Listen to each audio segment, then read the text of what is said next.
left, right, center, all the way in the back. They're rich too. But I'm thrilled to be back with so many friends and partners, leaders and innovators here at the Future Investment Initiative.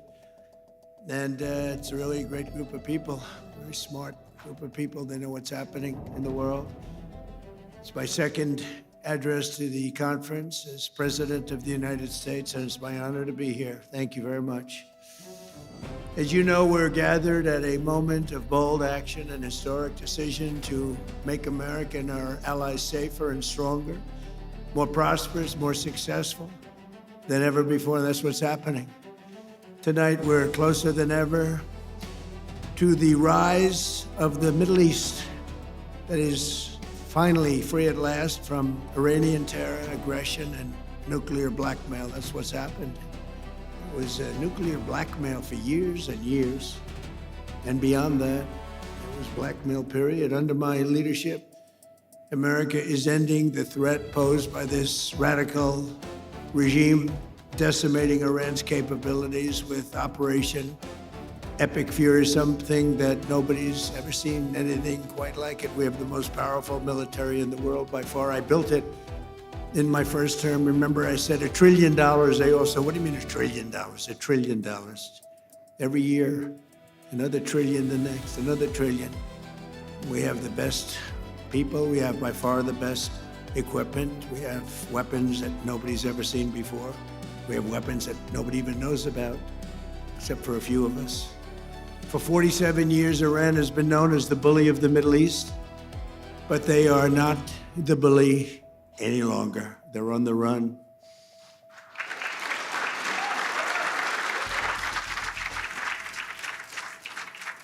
Last June, America's armed forces obliterated Iran's key nuclear facilities in one of the most spectacular military actions of all time. Nobody has ever seen anything like it.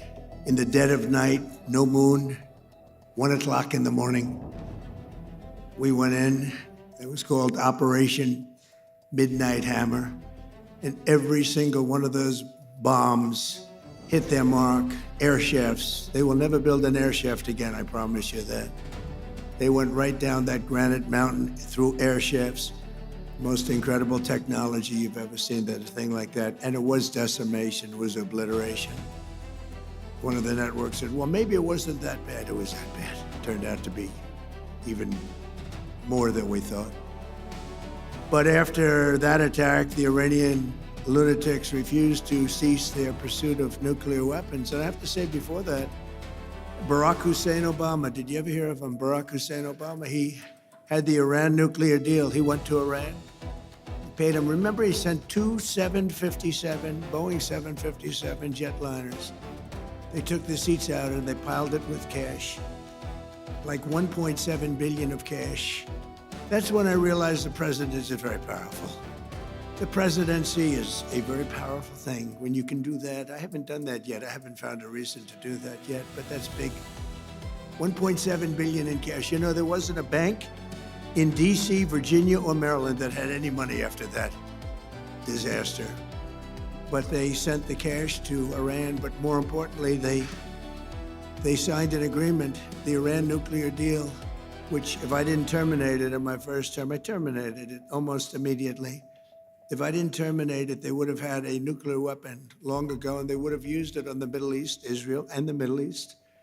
And you know the Middle East because when you look at all the missiles that got fired, UAE had 1,500 missiles shot at it. They didn't think they were going to have any. Saudi Arabia didn't expect to have, we have the most powerful Saudis. Oh, Yasser, you are so powerful. But Yasser, you didn't expect any missiles going to Saudi Arabia. They didn't expect them in Qatar. They didn't expect them in Kuwait, in Bahrain. The missiles rained down on you. They were going to hit you with nuclear or whatever they had. But we stopped it. We stopped it. We stopped it with him. And then there was a big moment also in my first administration when I took out Soleimani. And a lot of people think that might have been the biggest thing of all because he was a mad genius. He was a vicious, horrible human being, but he was a great general and a great leader, if you define a leader in a certain way, very, very powerful leader. In fact, he was so powerful that I really think that The leadership of Iran was extremely happy when I took them out, but they don't say that, but nobody's going to be asking them anymore because they're not here either. But getting the termination and terminating the Iran nuclear deal that was done by Biden and Obama, I would say mostly Obama. Actually, I don't think Biden knew where he was then, too. He had no idea. If you said to him, the Iran nuclear, what's that?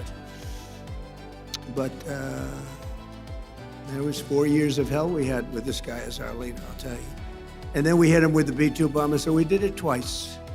But if they would have had a nuclear weapon, it would have been a whole big deal, and I wouldn't be here right now, and probably you guys wouldn't be too happy.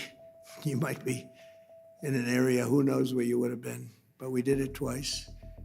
And I really believe we saved the Middle East. We saved not just Israel, we saved the Middle East. And it was proven by all those rockets that fired down upon you. Saudi Arabia got hit a lot. You all got hit, and nobody expected any missiles to be wasted. You would have thought they were only going at Israel. They weren't. As President of the United States, I would never allow the world's #1 state sponsor of terror to obtain a nuclear weapon. I said that for a long time. And I didn't. To defend America and our allies over the past 27 days, the U.S. Armed Forces, most powerful in the world, have been annihilating Iran's military capacity with force, precision, skill like the world has never seen. It was violence, actually, really violence. We're crushing Iran's currently, as we speak. I just looked. We had another big day. We hit them. They don't know what's happening. Remember this. They lied about 3 days ago. I said, yeah, we're negotiating with Israel. We are not negotiating. They're being hit so hard, anybody would be negotiating. They are negotiating. They're begging to make a deal. They're begging to make a deal. Turned out I was right. They were negotiating, which they admitted 2 days later. And in order to make up for their misstatement, they said, we're going to send you 8 ships of oil. And the following day I saw, this is 2 days ago, I saw on one of the networks, very strange, there were 8 ships of oil coming out of Iran. And then they actually said, we're going to add an extra 2.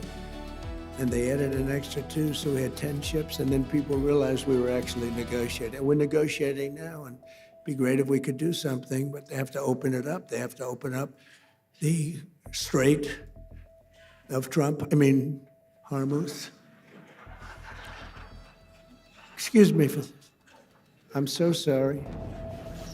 Such a terrible mistake. The fake news will say, he accidentally said, no. There's no accidents with me, not too many. If there were, we'd have a major story. No, well, we had that with the Gulf of Mexico. Remember the Gulf of Mexico? And one day I said, why is it the Gulf of Mexico? We have 92% of the area around it. They have 8%, really less than 8%. But for 350 years, it was good. You know, they were there 100 years longer than us, Mexico. They're at 350, we're at 250. And I said, often asked myself, why do we call it the Gulf of Mexico? It seems like we dominate. Well, when I checked, it was more than 92%. So I announced, I wouldn't say Mexico was thrilled, but I announced that from now on, the Gulf of Mexico is going to be called the Gulf of America. And it took about 1 hour, and it was done. Everybody, the president called me. She's really a nice person, too. I like her a lot. She called up. She had the most beautiful voice. She's a very elegant woman, has a beautiful, beautiful voice. She goes, President, tell me, this is not so. No, it's so. Oh, it's so. And then Google Maps changed it. We won the court case in about 1 hour, and Google Maps changed the name. And it's now the Gulf of America, which it should be, in all fairness. We're crushing Iran's weapons stockpiles, destroying their missile and drone factories at levels nobody ever thought was possible, and turning their defense industrial base into nothing. Iran's navy is gone. It's all sunk at the bottom of the Gulf and elsewhere. Did you see the attack submarine that we have one after one of their boats? It was called the Soleimani. It was the pride of their fleet. But this attack submarine goes like 60 miles an hour. I never saw anything. And it caught them in about 2 minutes. And that was the end of the Soleimani. Now, then they're 100% dead. They have 22 mine droppers. They go on mine droppers. And the mine droppers, 22, all 22 are gone. So I guess they can drop mines, but they're going to have to take them out by a rowboat because they don't have any boats. Their Air Force is dead, totally, completely dead. It's out of business. No planes left at all. Their anti-aircraft and communications capabilities are totally dismantled and dead. And their leaders are all dead. Other than that, I think they're doing quite well. No, their leaders are dead. Their supreme leader is no longer supreme. He's dead. The son is either dead or in very bad shape because nobody's heard from him. I think he says, just keep me out of this. This is the only country where nobody wants to lead. There's nobody. Who would like to lead Iran? Please raise your hand, a big audience of distinguished. Who would like to be our leader? Dead silent. Nobody wants to lead. Now, we have an amazing military. We have the greatest intelligence apparatus that anybody's ever seen. We can tell you everything that's going on. We know everything that's going on. We're achieving each and every one of the military objectives I laid out less than 4 weeks ago. And we're doing it with really, I guess we're 2 weeks ahead of schedule. We're not into it very long. We wouldn't have thought we would have been. We knew it was going to be easy. We call it a military operation. We don't call it a war. We call it a military operation. We're very disappointed